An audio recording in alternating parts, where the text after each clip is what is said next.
programme vous est offert par Illico Cash.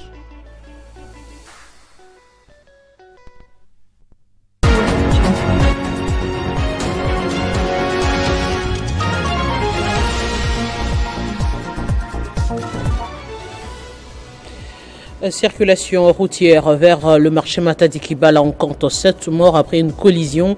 Des témoins affirment que les deux camions bennes provenaient du Congo central. La conférence des gouverneurs, deuxième jour, les gouverneurs ont plaidé pour le paiement régulier des rétrocessions et des frais de fonctionnement. Ils ont également demandé des dotations plus importantes en crédit d'investissement et une gestion renforcée de la Caisse nationale de péréquation, des revendications soumises au président de la République depuis Tanganyika. Le glissement de terrain en Ouganda, plus d'une centaine de corps sont introuvables, des blessés graves. Le glissement de terrain s'est produit mercredi dans le district de Bulambuli, à environ 300 km à l'est de la capitale Kampala. Bienvenue dans ce journal, mesdames, messieurs. À Kinshasa, 7, c'est le nombre des victimes ce jeudi au cours d'un accident de circulation vers Matadi Kibala dans la commune de Mongafola. 2 camions bennes en provenance du Congo central sont entrés en collision et parmi les victimes, 5 femmes et des blessés graves. Des sources policières nous renseignent que la collision est survenue faute d'une défaillance technique exacerbant une situation sécuritaire déjà préoccupante sur les routes de la mégapole. Cet accident n'est pas un cas isolé. Au cours des dernières semaines, la capitale a été le théâtre de plusieurs drames routiers similaires. Je le disais en titre, conférence des gouverneurs, les concernés ont présenté leur doléance au président Félix Tshisekedi lors de cette 11e édition. Parmi leurs principales revendications figurent le paiement régulier des rétrocessions et des frais de fonctionnement. Ils ont également demandé des dotations plus importantes en crédit d'investissement et une gestion renforcée de la Caisse nationale de péréquation. Les gouverneurs ont également souligné la nécessité de mettre en place des comités provinciaux pour surveiller et examiner l'exécution du programme de développement local des 145 territoires. Enfin, ils ont exhorté le président à prendre des décisions fermes pour éviter l'anarchie dans les provinces, renforçant ainsi la stabilité et l'efficacité de la gouvernance provinciale. Et en séjour dans le Tanganyika, le chef de l'État a procédé à l'inauguration de quelques infrastructures construites dans le cadre du PEDEL 145 territoires, parmi lesquels le centre de santé de la Mutoa. Cette structure médicale moderne va offrir des soins de santé de qualité en faveur des habitants de 31 localités du territoire de Kalemi. Mutoa, comme de nombreuses localités rurales de la République démocratique du Congo, souffrent d'un manque d'infrastructures de santé. Les habitants, particulièrement les femmes, devaient parcourir 30 km pour se rendre à Kalemi pour recevoir des soins médicaux de base, dont les consultations prénatales et même, le cas échéant, les accouchements. Cette situation a entraîné des retards dans le traitement des maladies graves et souvent cela a coûté des vies. La construction de ce centre de santé représente donc un tournant historique pour la communauté car c'est une solution concrète aux problèmes de santé que subissait la population locale. Sentiment d'un devoir accompli pour le chef de l'État Félix-Antoine Tshisekedi Tshilombo qui a inauguré ce centre de santé moderne, le premier du genre dans le territoire de Kalemi, construit dans le cadre du programme de développement local des 145 territoires. Cette nouvelle structure médicale va offrir des soins de santé de qualité et de proximité en faveur des habitants des 31 localités du territoire de Kalemi. Pour le docteur Roger Kamba, ministre de la Santé publique, l'établissement médical a la capacité de faire des accouchements, des césariennes et surtout de faire tous les tests de laboratoire qui peuvent couvrir 90% de nos maladies. Le centre de santé de Mutoa, tel qu'il est, malheureusement, il est déjà mieux équipé que même l'hôpital régional de référence. Le président Tshisekedi matérialise ainsi un de ses engagements du second quinquennat, celui de faciliter l'accès de tous aux services sociaux de base tels que la santé, l'éducation, l'eau ou l'électricité. Et lors de l'ouverture de la 6e édition du Forum Média à Tanger au Maroc, la première ministre Judith Souminois a souligné l'importance cruciale de la paix pour le développement du continent africain. Dans un contexte où la stabilité et la sécurité sont devenus des enjeux majeurs, elle a rappelé que ces éléments sont les fondations sur lesquelles repose l'avenir de l'Afrique, avec des défis complexes, notamment l'insécurité persistante à l'est de la RDC. Elle a abordé les conséquences désastreuses que ces situations posent sur la vie des Congolais et sur le développement économique de la nation. La 16e édition du Forum international MEDEIS s'est ouverte ce mercredi 27 octobre 2024 à Tanger, ville balnéaire du Maroc. Le thème de ces assises de 3 jours est souveraineté et résilience vers un nouvel équilibre mondial. Lors de ces assises, la première ministre a partagé des réflexions essentielles sur le rôle de son pays dans le développement économique et durable. La République démocratique du Congo est un pays riche en ressources naturelles et en potentiel humain, avec un territoire vaste et des terres fertiles. Nous avons la responsabilité, mais aussi l'opportunité de jouer un rôle clé dans le développement économique et la transition énergétique du continent africain, ainsi que dans la lutte contre les défis mondiaux que sont le changement climatique, l'insécurité alimentaire et la croissance inclusive. Dans un contexte international marqué par de nombreux défis, Judith Souminois a souligné l'importance de la souveraineté nationale tout en mettant en lumière les richesses naturelles dont la RDC est dotée. Elle a présenté ses ressources non seulement comme des atouts économiques, mais aussi comme des opportunités pour promouvoir des politiques de collaboration et d'échanges bénéfiques pour tous. La chef du gouvernement congolais a souligné les défis complexes, notamment l'insécurité dans l'est de la RDC qui impacte des millions de vies et crée une crise humanitaire. La République démocratique du Congo fait face à des défis complexes et notamment celui de l'insécurité persistante à l'est de notre territoire. Un défi qui entraîne des répercussions profondes sur notre stabilité interne et notre développement économique. Alors que la République démocratique du Congo aspire à jouer un rôle clé dans l'avenir du continent africain, il est impératif que la paix et la stabilité soient au cœur de cette ambition afin de garantir un avenir prospère et résilient pour tous. Parlons de la pêche et élevage. La Norvège s'engage à partager son expertise en aquaculture, notamment sur les moyens d'augmenter la production de poissons en RDC. C'est ce qui ressort du séminaire organisé par l'ambassade de la Norvège hier à Kinshasa, en collaboration avec le Conseil norvégien des produits de la mer.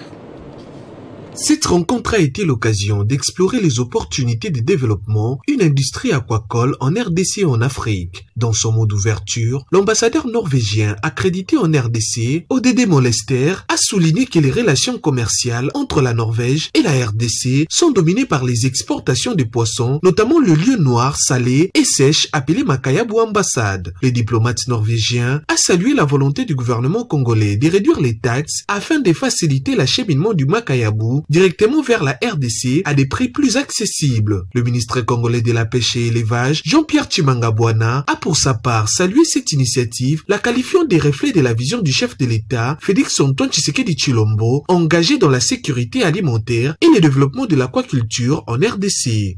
Le gouvernement de la RDC, sous la coordination de Madame la Première ministre, chef du gouvernement, se nourrit de l'ambition légitime de reprendre sa place d'antan sur l'échiquier africain en ce qui concerne notamment les activités piscicoles. Jean-Pierre Tshimanga-Bwana a dans son adresse énuméré les 4 axes stratégiques pour le développement durable de l'aquaculture. Il s'agit des axes après l'amélioration de l'efficacité des systèmes de production, l'amélioration des services de vulgarisation, de formation de toutes les parties prenantes, l'amélioration de la gestion du domaine et enfin la promotion du partenariat privé. La journée a été marquée par plusieurs interventions d'experts du secteur mettant en lumière les ambitions, les défis et les opportunités liées à l'aquaculture en Afrique et en RDC.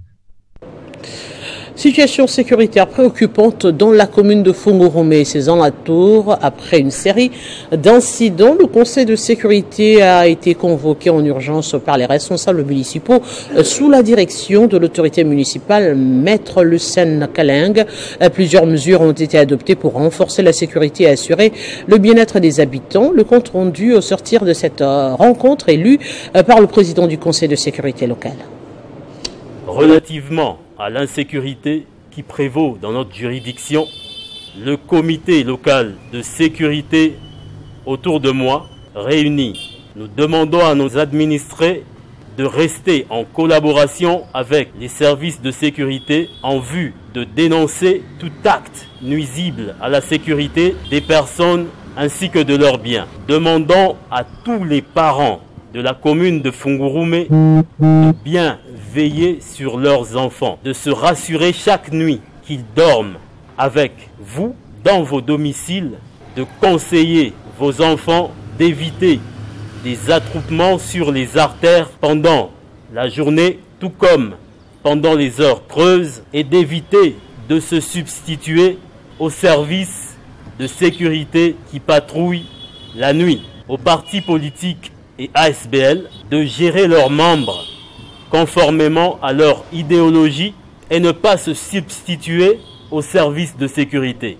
Aux motards de bien vouloir se conformer à l'arrêté communal limitant les heures de circulation nocturne, soit de 22 heures juste à 5 heures juste. Aux responsables des établissements commerciaux de veiller à l'assainissement de la déventure de leurs établissements, les canalisations, en vue de veiller à notre environnement qui doit rester propre selon l'arrêté communal numéro 004 de 2024.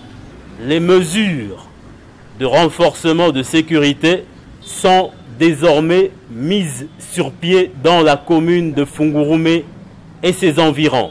Elles s'appliqueront à tout contrevenant.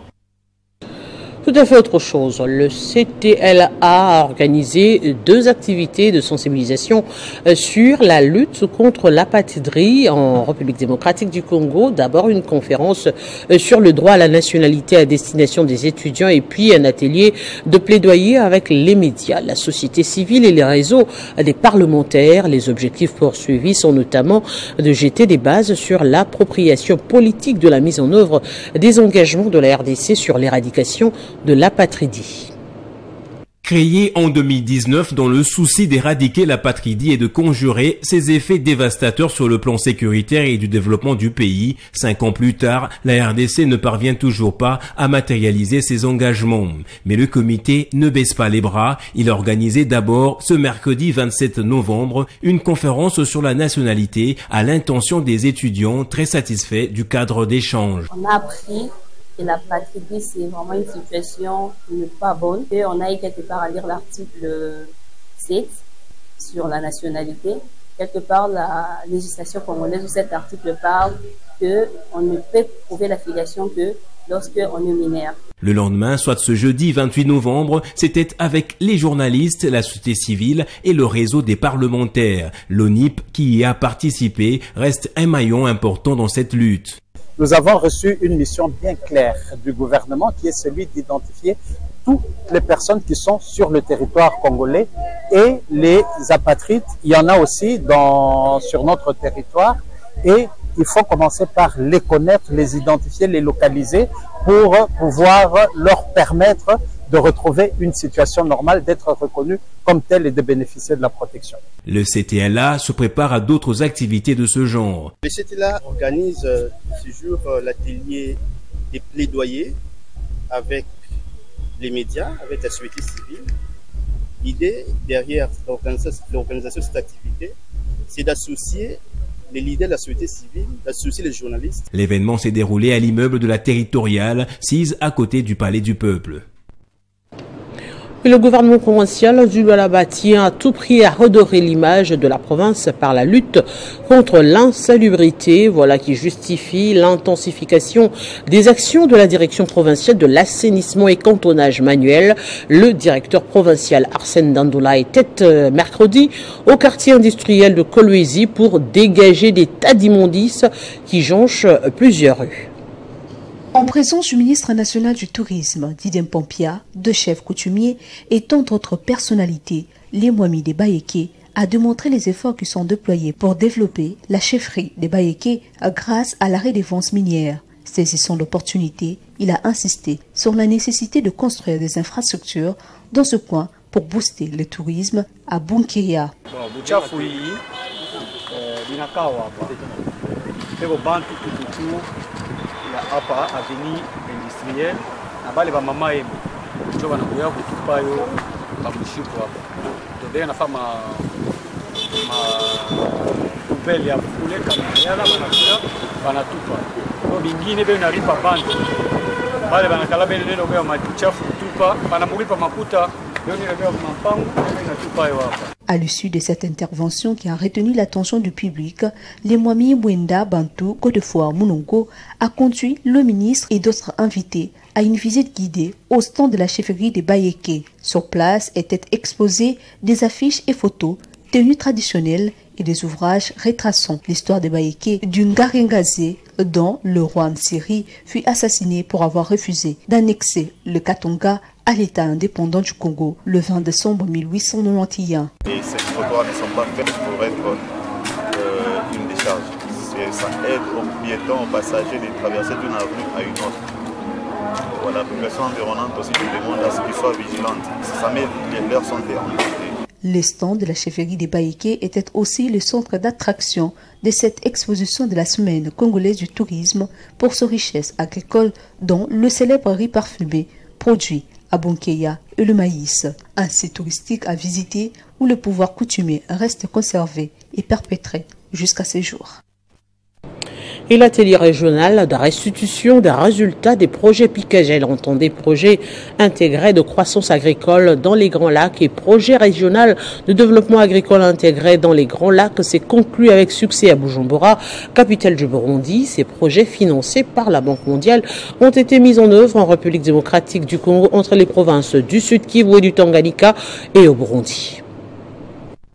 Organisé par l'Institut international d'agriculture tropicale IITA, cet atelier des 2 jours a permis aux participants de faire un point sur les 5 dernières années du Picagel et Perdaigel en mettant un accent sur les bonnes pratiques agricoles et les techniques des valeurs stratégiques telles que les riz, le manioc et les laits. L'objectif principal était de promouvoir l'intégration régionale, une composante majeure des projets. La composante manioc a particulièrement brillé avec des résultats plus que satisfaisants.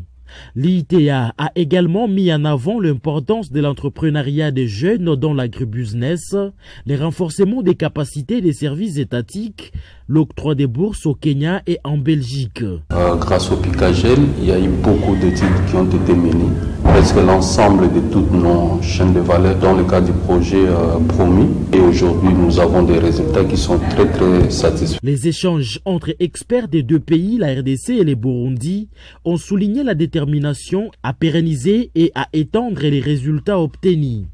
Le représentant du ministre burundais de l'Agriculture a exprimé sa gratitude et son souhait de voir cette collaboration se poursuivre. Les participants ont, à l'unanimité, reconnu l'importance de mutualiser les efforts pour améliorer les conditions de vie des communautés locales. Le ministre provincial de l'Agriculture du Sud Kivu, Didier Kabi, a salué les financements de la Banque mondiale, soulignant son rôle crucial dans la lutte contre la famine.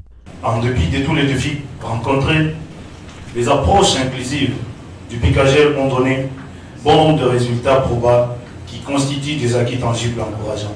Cet atelier a réuni plusieurs organisations nationales, régionales et internationales, œuvrant dans les domaines agricoles et de la recherche. Et après 2 ans et 2 mois d'affaires en justice opposant Madame Gueda Yavouich, dirigeant responsable de l'entreprise Moinejet à son associé minoritaire, l'ancien ministre de Finances Henri Yave, les manettes de la société Moinejet sont à nouveau entre les mains de l'actionnaire majoritaire. Gueda Yave fixe l'opinion quant à la situation dans ce propos recueilli. Je suis la créatrice de Moinejet et l'actionnaire majoritaire. J'ai 60% de Moinejet, j'ai un associé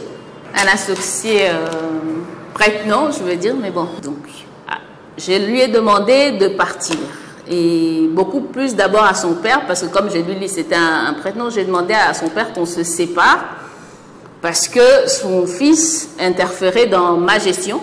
Comme il ne comprend pas l'aviation, il voulait une cogestion. La cogestion, ça n'existe pas en aviation. et a décidé qu'il allait me voler la société. Moi, je suis quelqu'un qui croit profondément à l'État. Mais j'avais confiance parce que je sais qu'on ne peut pas acheter toute la République. Dans l'appareil judiciaire, il y a des gens qui ont la conscience du travail bien fait. L'état de droit, ce n'est pas seulement un souci du chef de l'État.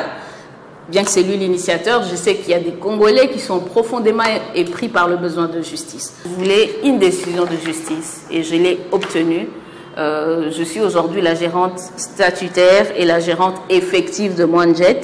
Je vais recommencer ce que j'avais fait parce que Moinjet,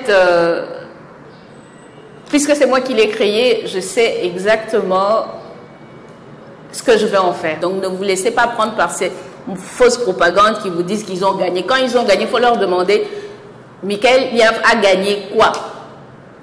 Il est le gérant de cette société? Non. Il a racheté mes parts? Non. Je suis la gérante et j'ai 60% de parts de Moinjet. Et mieux encore, je suis la caution hypothécaire de tous les prêts de Moinjet.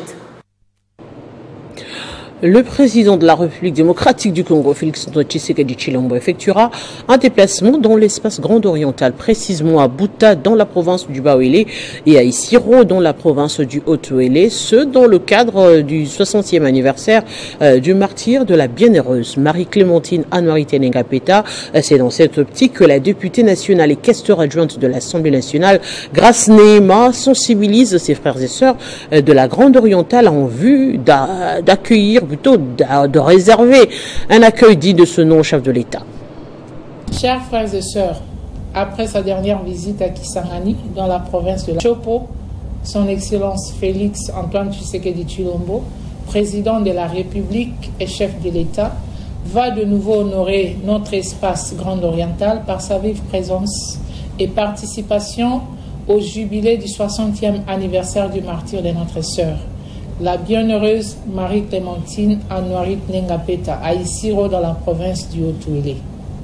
Le garant de la nation sera également à Buta dans la province du Bas-Ouélé. Une occasion également pour le père de la nation de palper du doigt nos réalités quotidiennes. Eu égard à cette marque de considération et afin de le remercier pour son attention particulière sur notre espace, je vous invite à venir très nombreux, comme l'exige notre hospitalité légendaire, accueillir le président de la République, son Excellence Félix Antoine Tshisekedi Tshilombo, lui qui nous a toujours accordé une place de choix.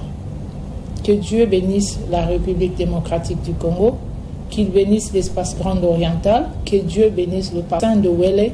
Je vous remercie.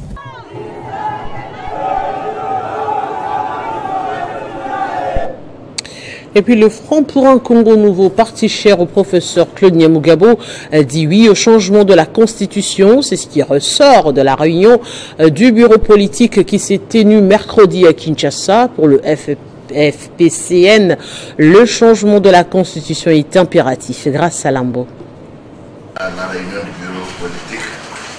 3 points étaient inscrits à l'ordre du jour de la réunion du bureau politique du Front pour un Congo nouveau, présidé par le professeur Claude Nyamugabo Baziboué, président national du FPCN. À l'issue de cette importante réunion, le secrétaire général du Front pour un Congo nouveau, Maître Vincent Goy, fait une grande annonce du bureau politique dans une déclaration de 4 minutes. 18 ans après son entrée en vigueur, la constitution actuelle qui a subi des modifications est devenue obsolète, vulnérable et inadaptée aux aspirations du peuple congolais, dont les réalités ont suffisamment changé de 2005 à ce jour. Il se dégage par conséquent l'évidence d'un changement devenu impératif afin d'assouplir le fonctionnement régulier des institutions de la République, des provinces et des entités territoriales, tant décentralisées que déconcentrées, tel que soutenu par le président de la République, son Excellence M. Félix Antoine Tshisekedi Tshilombo. Membre de l'Union sacrée de la nation, la méga plateforme qui compte plus de 500 partis, le FPCN figure parmi les premières formations politiques à se prononcer officiellement pour le changement de la Constitution. Le FPCN s'engage à transmettre ses propositions sous forme de termes de référence à la commission constituante originaire et charge à cette occasion le professeur Claude Nyamugabo Baziboué, président national du parti, à engager sans attendre la procédure de récolte des 100 000 signatures des membres du FPCN à travers le pays. Créé le 9 juillet 2022, le Front pour un Congo nouveau est implanté à ce jour dans plus de 13 provinces en République démocratique du Congo. Et on prend la direction de l'Ouganda où au moins 15 personnes ont perdu la vie et 113 sont portées disparues à la suite des glissements de terrain qui ont frappé plusieurs villages de l'est de l'Ouganda touchés par des pluies torrentielles ces derniers jours, a annoncé la police ce jeudi. Au total, 15 corps ont été retrouvés tandis que 15 blessés ont été secourus. 113 personnes restent portées disparues jusqu'à ce moment. Plus tôt dans la journée, la Croix-Rouge ougandaise avait fait état de 13 décès dans un bilan provisoire. On prend le rappel des principaux titres. La circulation routière vers le marché Matadi-Kibala, on compte 7 morts après une collision. Des témoins affirment que 2 camions bennes provenaient du Congo central sont entrés en collision. La conférence des gouverneurs, deuxième jour, les gouverneurs ont plaidé pour le paiement régulier des rétrocessions et des frais de fonctionnement. Ils ont également demandé des dotations plus importantes en crédit d'investissement et en gestion renforcée de la Caisse nationale de péréquation, des revendications soumises au président de la République depuis Tanganyika. Glissement de terrain en Ouganda, plus d'une centaine de corps sont introuvables, des blessés graves. Le glissement des terrains s'est produit mercredi dans le district de Bulambuli, à environ 300 km à l'est de la capitale Kampala. Ce journal est terminé. Merci de votre attention soutenue et surtout, restez toujours fidèles à votre chaîne Télé 50.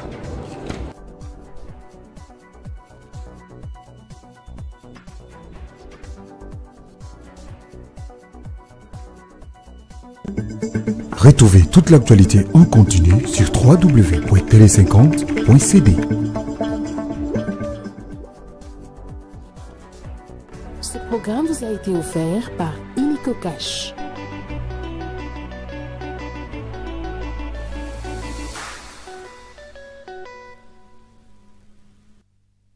Communiqué nécrologique. L'inspection générale des finances et la famille Batou Benga ont le regret de vous annoncer le décès de l'inspecteur général des finances, chef de service adjoint, Monsieur Victor Batou Benga Pandamadi. Mort survenu le samedi 23 novembre 2024 à Bruxelles. À cet effet, l'inspection générale des finances vous présente le programme des obsèques qui se déroule de la manière suivante. Jeudi 28 novembre à 18 h, arrivée de la dépouille mortelle par l'aéroport international de Njili pour la morgue de l'hôpital du cinquantenaire de Kinshasa. Mardi 3 décembre, veillée mortuaire en la salle Wiyanoa sur l'avenue Prince de Liège à Gombe, référence en face de l'Izipa. Mercredi 4 décembre à 9 h, levée du corps de la morgue de l'hôpital du cinquantenaire pour le recueillement à l'esplanade du Palais du Peuple. Ce même mercredi 4 décembre à 12 h, des hommages professionnels à l'inspection générale des finances. À 14 h, le corps sera conduit pour l'inhumation au cimetière de Banseke, Nouvelle Cité 2. En attendant, le deuil se tient en la résidence familiale 6, numéro 8, avenue Bandomba, quartier GB, dans la commune de Ngaliema. Ce communiqué tient lieu de faire part.